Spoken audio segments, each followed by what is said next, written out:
চাঞ্চল্য এলাকায়। তালপাতার আড়ালে লোকানো ছিল রাইফেলের গুলি, পলাতক অভিযুক্ত, তল্লাশি পুলিশের।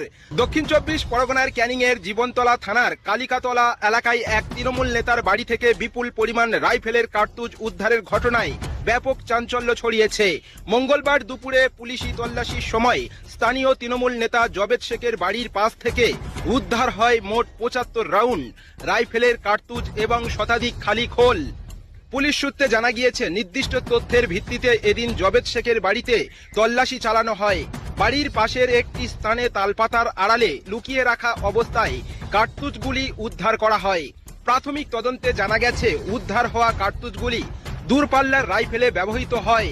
স্থানীয় সূত্রে জবেদ শেখকে প্রাক্তন বিধায়ক শওকত মোল্লার ঘনিষ্ঠ হিসাবে পরিচিত বলে জানা যায়। তার বিরুদ্ধে অতীতে একাধিক দুষ্কৃতিমূলক কর্মকাণ্ডে জড়িত থাকার অভিযোগ রয়েছে। তবে এদিন তল্লাশির সময় তাকে বাড়িতে পাওয়া যায়নি। পুলিশ তার খোঁজে তল্লাশি শুরু করেছে। কার্তুজ উদ্ধারের পর আশেপাশের এলাকাতেও তল্লাশি চালানো হয়। তদন্তকারীদের অনুমান, আরও অস্ত্র বা বিস্ফোরক অন্য কোথাও লুকিয়ে রাখা থাকতে পারে। সেই সম্ভাবনা খতিয়ে দেখা হচ্ছে। ঘটনাকে কেন্দ্র করে রাজনৈতিক তরজাও শুরু হয়েছে। বিজেপি স্থানীয় নেতা সুমন হালদার দাবি করেছেন, এলাকায় আরও বেআইনি অস্ত্র মজুদ রয়েছে এবং সেগুলি উদ্ধারে পুলিশের ব্যাপক অভিযান চালানো উচিত। তার অভিযোগ, জবেদ শেখের বিরুদ্ধে গুলি চালানো, জমি দখল, তোলাবাজি এবং খুনের মতো গুরুতর অভিযোগ রয়েছে।